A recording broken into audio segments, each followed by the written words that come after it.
pristato įmonė Eurogas Service ir uždaroji akcinė bendrovė Švaros greitis, kad pasiektų medžioklę. Sveiki medžiokliai prijaučiantys mūsų luomai. Šiandien vedame laidą iš Kaišiadorių rajono miškų, kuriuose vyksta pirmosios, galima taip sakyti, Lietuvos skalikų varžybos, čempionatas.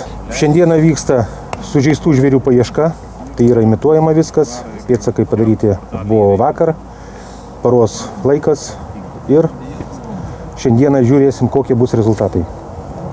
Kągi, noriu pakalbinti poną Eugenijų, kuris galbūt papasakos mums apie visas šitas varžybas, kaip viskas vyksta, kas čia darosi ir bendram kontekste. Ačiū Ramūnai, sveiki gyvi ir tik tai ištaisyti tave noriu ne skalikų, o pėdsekių čempionatas. Ir ne Lietuvos skalikų žinoma, o pėdsekių, kurių kilmė yra vokiška, kadangi šiuo metu yra pripažįstamos 3 pėdsekių veislės ir visos, jeigu austrus priskirti irgi prie giminingų vokiečiam tautų, tai būtų visos 3 vokiškos arba provokiškos kilmės. Tai yra Hanoverio pėdsekys, tai yra Bavarijos pėdsekys ir yra Austrijoje paplitęs, bet į Lietuvą dar bent jau mano žiniom net keliavęs Alpių takskalikys arba taksinis skalikas. Tai iš tikrųjų aš čia prieš pradžią šito renginio išdrįsau jį pavadinti pirmuoju Lietuvos pėdsekių čempionatu. Daug dieve galbūt tas pavadinimas ir prigis, nes lauko bandymai su šitai šunimis yra daryti ir jau nebe vieną kartą ir šiemet jų yra įvykę.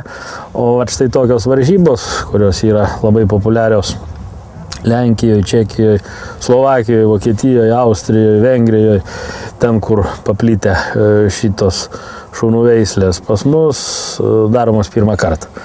Ir be abejo, kad įdomu bus sužinot rezultatus, o čia, ko gero, tenka sakyti, deja ir susirinko beveik viskas, ką mes turim savo pėdsekystėje. Jeigu Lietuvos mastu paėmus, tai yra daug ar mažai? Lašas jūroje. Lašas jūroje toks kiekis pėdsekių prie tokio mūsų medžiojamo kanopinių žvėrių kiekio. Tai, norėjau sakyti juokingas, bet reikėtų sakyti graudus. Todėl, kad deja mūsų medžiotojų įsivaizdavimas, kad bet koks šuo gali dirbti pėdsekio darbą, pasakysiu, kaip galima švelniau, yra naivus.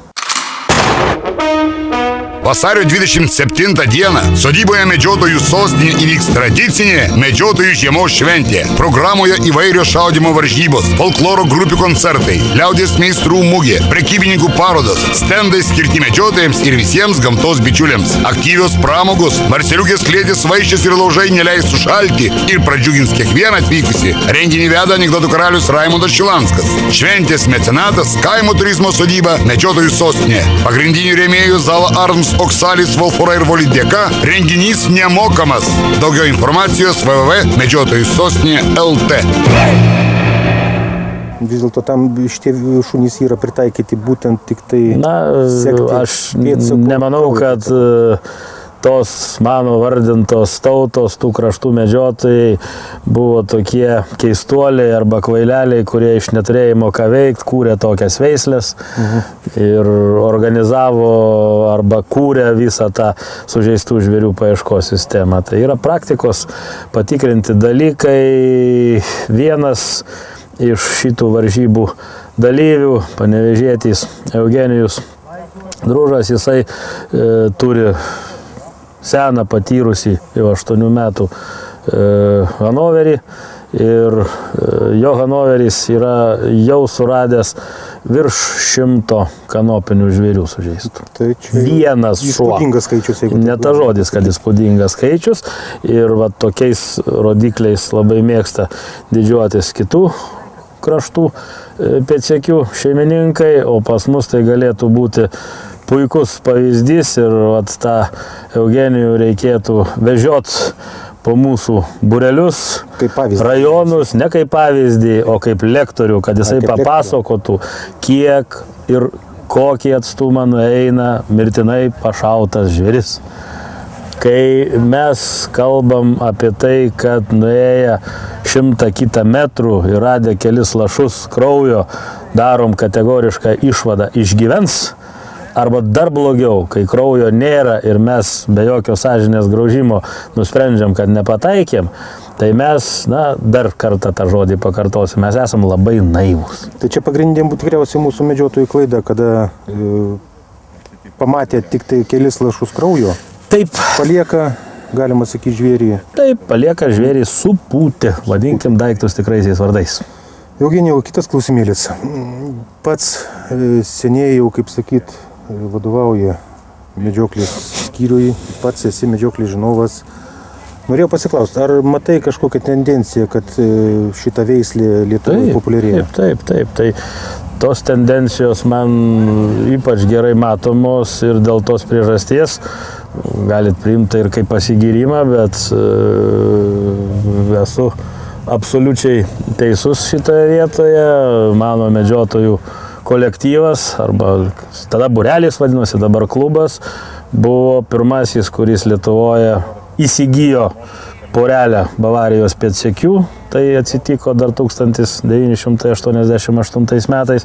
Ir pirmoji kalė Lietuvoje ir pirmasis lizdas buvo mano namuose. Tai taip, kad šitai veisliai jaučiu didelius sentimentus, nostalgiją. Žinoma, išdaviau tą veislę, labai seniai medžioju tik su paukštiniais šunimis, bet tai, kad nemaža dalis ir čia dalyvaujančių yra su krauju tos mano kalytės, tai duoda tam tikrą, kaip čia pasakyti, stimulą toliau domėtis. Tai taip, kad galiu pasidžiaugti ir visiškai naujo kraujo yra užvežta ir atsirado tikrai geografija žymiai platesnė ir supratimas, aš puikiai prisimenu tą situaciją, kai, kiek jau čia dabar tų metų, lygiai 20.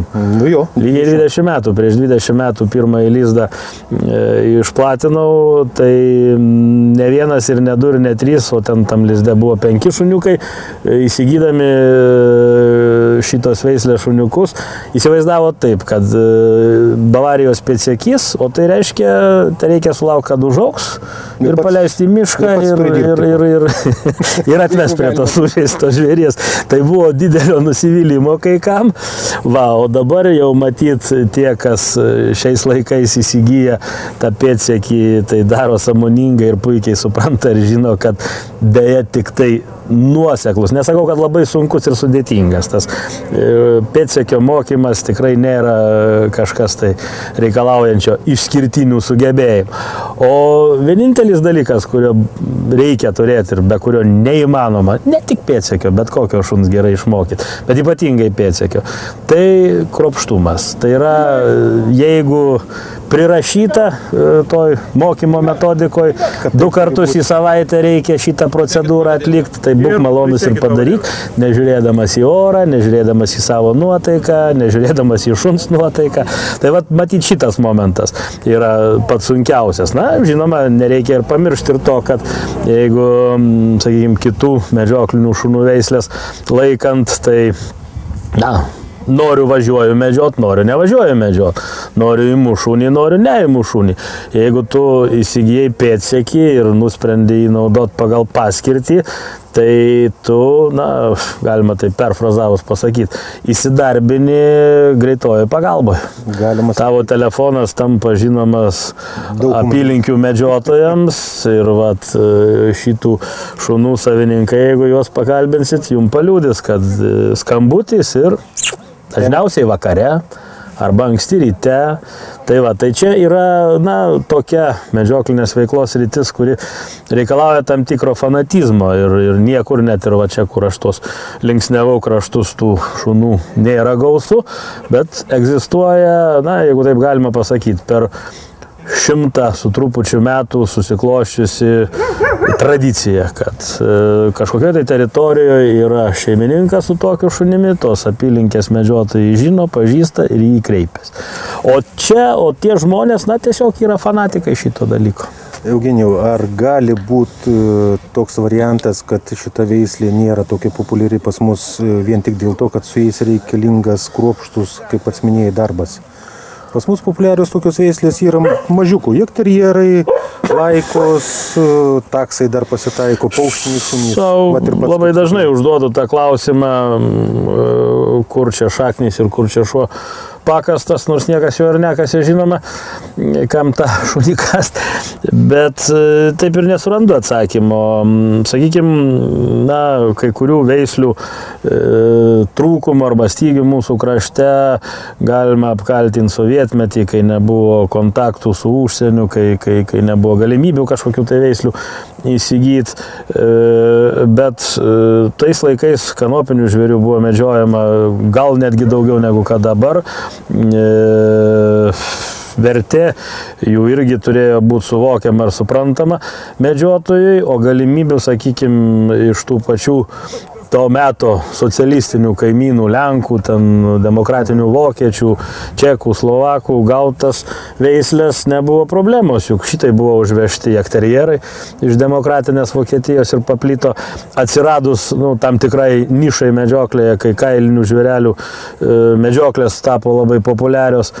Kodėl tais laikais niekas nesusidomėjo šitomis veislėmis, kai visiškai šalia, tai yra už sienos Lenkijoje, tai jau gerai žinomas ir paplitęs reikalas buvo. Aš nerandu savo atsakymo. O dabar tai aš vien šitam klausimui nenurašyčiau šito reikalo, kad dėl to, kad daug rūpesčio reikia. Norint turėti gerą šunį, su kiekvienu šunim reikia dirbti.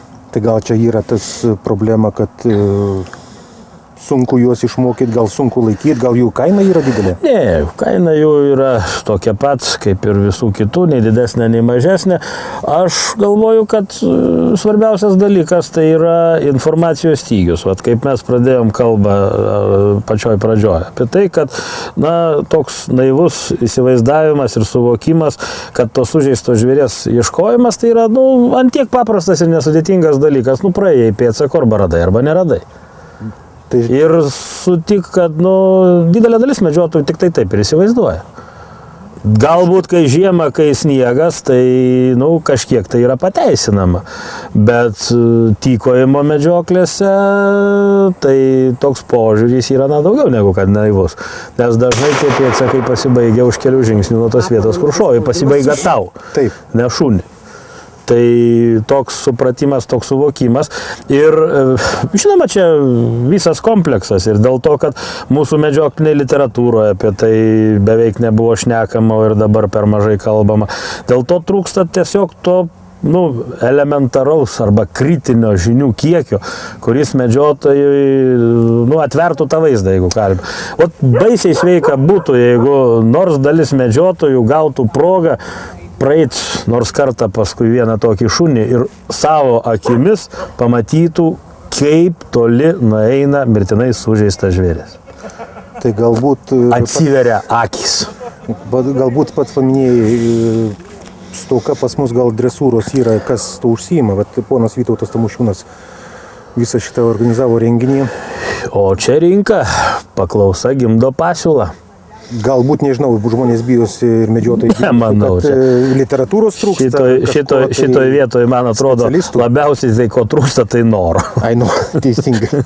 Galbūt iš dalies ir taip. Nes, kitas iki gal ir lengviau taip, nes, sakykime, klasikinis tykojimo medžioklės pavyzdys arba situacija. Pagal visus paieškos kriterijus ar kokį čia žodį reikėtų pavartot. Vienas, jeigu tu, sakykime, neturi to, kaip čia pavadinti, gero teorinio pasiruošimo, neturi net ir šuns, tai reikia įsidėmėti bent vieną, principą, kuriuo būtina vadovautis. Po šūvio nereikia skubėti ieškoti. Tai yra, reikia leisti žvėriui atsigulti. ir jeigu žinoma tokios aplinkybės, tai kad jisai ir nusibaigtų. Tai čia matyti šitoj vietoj, kai yra visiems, nes pas mus kaip, išlipai iš bokštelio ir iš karto tiesiu taikymu į ten. Aš ten apie kitus niuansus net nekalbu. Vietą surast, pasižymėti ir panašiai, bet išlipai ir pirmyn. Tai jeigu šitą va, tą klasiką paieškos vadovautis, tai geriausias tykojimo laikas, atsiprašau, netykojimo, ieškojimo laikas po šūvio tykojimo metu yra sekantis rytas. Dabar žiūrėkim iš tokių grinai buitinių pozicijų. Darbo dienos pavakarę atvažiavai ir pykštelė į šernioką, ar ne? Taip. Ir tas šerniokas nuėjo. Atidėt paiešką rydienai, taigi darbą reikės. Vat ir prasideda viskas. Viskas ir prasideda. Tai geriau numot ranką, įsivaizduot, kad tas šernas išgyvens, kad jisai lengvai sužeistas, arba, taip sakant, nors ir labai nemalonu prieš aplinkinius, bet geriau tada prisipažinti, nepataikiau. Čia dažniausiai taip ir būna. Jo, net nepatikrinus, kaip reikalas, ar pataikė ar nepataikė. Tai čia labai daug dalykų susideda, apie tai čia galima valandą šnekėti. Eugenijau, kaip manai, ar po pačio laidos vedamos, irgi jūs filmavote šitą laidą, galbūt ir po šitos laidos, ar, kaip manai, ar bus susidomėjimas? Susidomėjimas yra išaugęs, tai aš ir savo laidose jau ne vieną kartą esu šitą temą šnekėjęs ir maksimaliai, kur įmanoma, rašau ir skleidžiu šitą dalyką, bet to visiems galiu pranešti, kad Lietuvos medžiotojų ir žvejų draugija jau antrus metus iš eilės organizuoja per Lietuvą keliaujančius seminarus apie sužeistų žvėrių paiešką, kur rodom, aiškinam, demonstruojam. Tokie seminarai buvo Ignalinoje, buvo Telšiuose, buvo Kretingoje, bet kuris rajonas, bet kurio rajono medžiotojai susiorganizavę per savo draugijas gali rodyti patys iniciatyvą, ne kad mes siūlytumės atvažiuoti, bet kol kas dar buvo taip, kad mes peršamės. Prašau, kodėl mum ieškot, kur nuvažiuot, jeigu yra entuziastų, kurie nori, atvažiuokit pas mus, mes parodys. O ten dalyvauja tie, kurie jau kažką tai gali parodyti. Dalyvauja visiems gerai žinomas Vytautas Tamošiūnas su savo žinių milžinišku bagažu. Ir ten, bent jau parodom, kad žmonės tą elementarų supratimą, arba, kaip aš sakiau, tą kritinį žinių lygį įgytų šitoje srityje.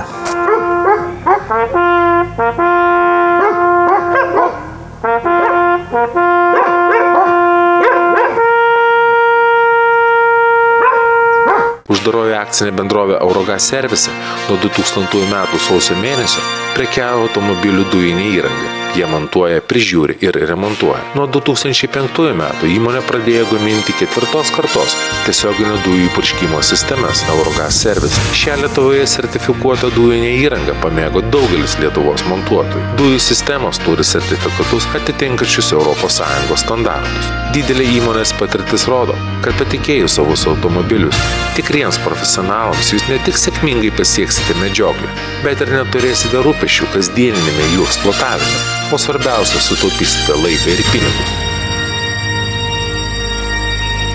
3 metai jau darom renginį skirtą medžiotojams. Tai jau tapo tradicinis renginys. Šiais metais yra džiugu pranešti žinią, kad dėka Volit ir kolegų pavyko įteisinti, registruoti šaudyklą, kurioje šiandieną išbandymą daro medžiotojo portalas. Tai bus vėlgi rengiamos varžybos medžiotojų sostinės taurei laimėti.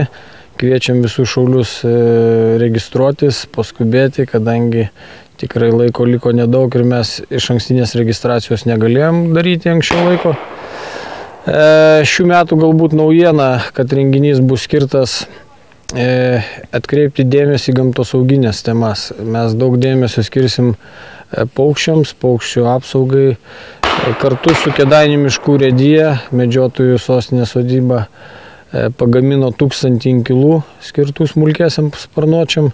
Jie bus pažymėti akcijos ženklų 1000-mečio ir mes kartu su ekologų būrelio moksleiviais jos platinsim šio renginio metu. Renginį ves Šilanskas, žinomas anekdotų karalius. Praeitais metais čia pas mus buvo. Taip, linksma. Jo, turėtų tikrai būti linksma. Reiškia, bus kaimo kapelos šiais metais. Rinksime įdomiausią stovyklavietę, rinksimės dainingiausią stovyklavietę. Tai va, mes lankysim visus stendus, kas atvyks, medžiotojų stendus lankysime ir manau, kad ir medžiotojas jau turės kolektyvą, kurie sugebės padainuoti kartu, reiškia pademonstruoti, kažką galbūt paragauti atsiveš į šventę. O visus kviečiat maždaug kelintą valandą čia prisistatyti, net ir tie, kurie čia dalyvaus, kad jau jie būtų iki 10. Tie, kurie norėtų atvykti su savo palapinėm, tai būtų gerai, kad su mumis susisiektų. Mes dėl vietos tokos stengsimės, reiškia, parinkti vietas iš anksto susiderinę. Tai jie turėtų atvykti truputį anksčiau, tada leisimės su automobiliais į slėnį, ten galima bus juos suparkuoti, arčiau daiktus atsinešti. Nes nuo 10 valandos jau nebeleisim į slėnį mašinų, kad reiškia, bus didelis rautas jau einančių žmonių. Tai tie, kurie nori su savo stovyklavietę atvažiuokite anksčiau, o kas į renginį, tai atvažiuokit 11 valandai, tikrai niekur nepavėluosite. Taigi, gerbiami medžiotojai, kas nebuvote pirmoje ir antroje šventėse medžiotojų sostinėje, kviečiame apsilankyti 3. Tikrai daug įdomaus pamatysite, susipažinsite su beveik visos Lietuvos medžiotojais. Ne veltui čia vadinama medžiotojų sostinė. Renkasi visa čia Lietuva. Taip, kad laukiam jūsų vasario 27 šitoje šventėje, šitam nuostabiam slėnyje.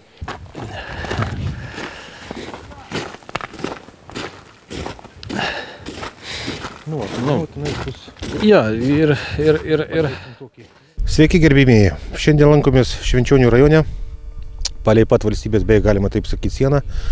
Ir šiandien sudalyvausime fazanų medžioklėje ir pasišaudysim į lėkštutes.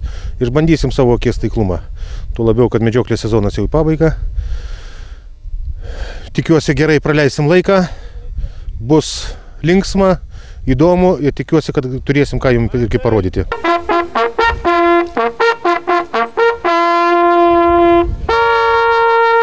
Planas pas mus šiandieną toksai.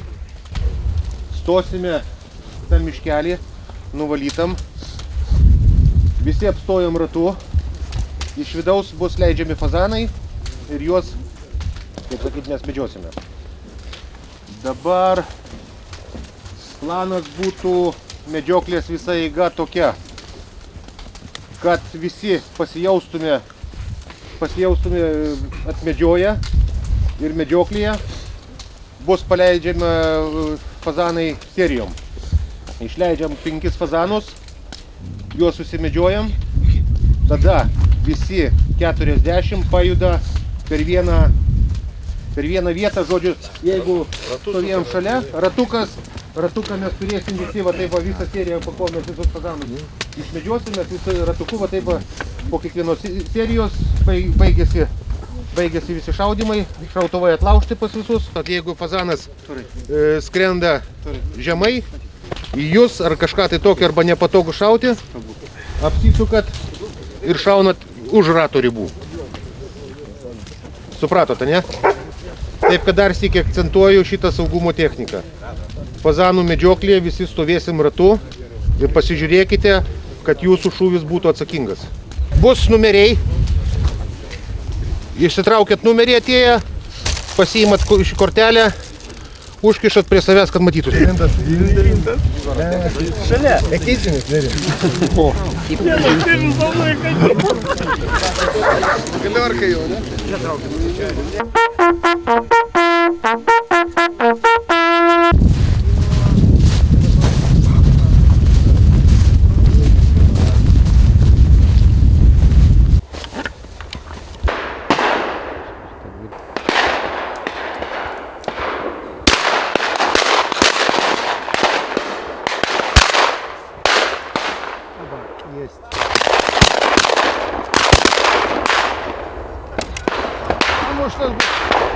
Čia dabar, o.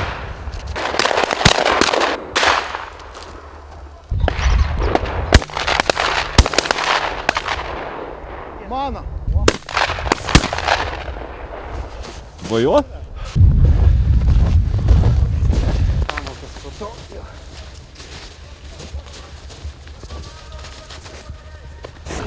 Ja.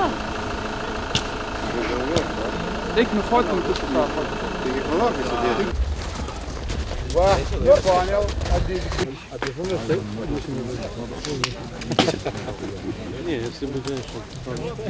80 fazanų buvo paleista. Šios dienos laimikis 63 fazanai sumedžioti yra. Šūvių buvo daug, kaip kare. Įsivaizduoju, kad kažkas tai pirmą kartą, sako, tikrai labai patiko tokia medžioklė. Tikiuosi, kad sekančiais metais vėl šitam rajone padarysime vėl vasario mėnesį vėl tokia. Ir jau šita ketvirtoji medžioklė Švenčionių rajone jau bus kaip ir tradicinė. Ar visiems teko nors po vieną fazaną sumedžioti? Ir ne po vieną. Ir ne po vieną? Aišku.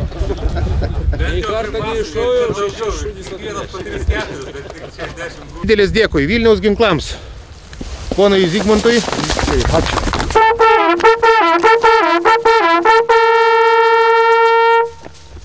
Dėkui žuvies ūkiui. Aistės Bernotaitės žuvies ūkiui. Kas vyrė?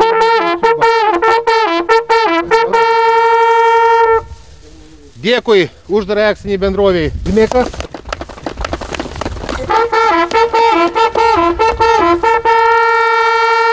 Didelis dėkui Jektekui.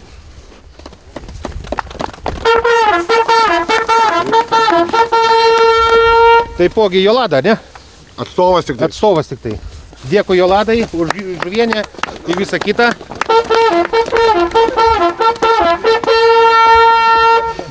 Dėkui taip pat EGS servisas.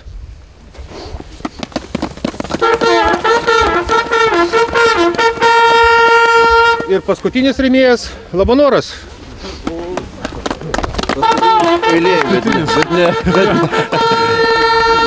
Nu ir bus, kaip sakyt, jau čia paskutinis rėmėjas, tai būsiu aš, Varos Greitis. Mano prizai tenais atskirai, aišku, jie bus tokie kol kas popieriniai, neapčiuopiami, bet bus. Nuo Vilniaus ginklų mes po tokio, kad sekantį kartą turėtumėt... Ah!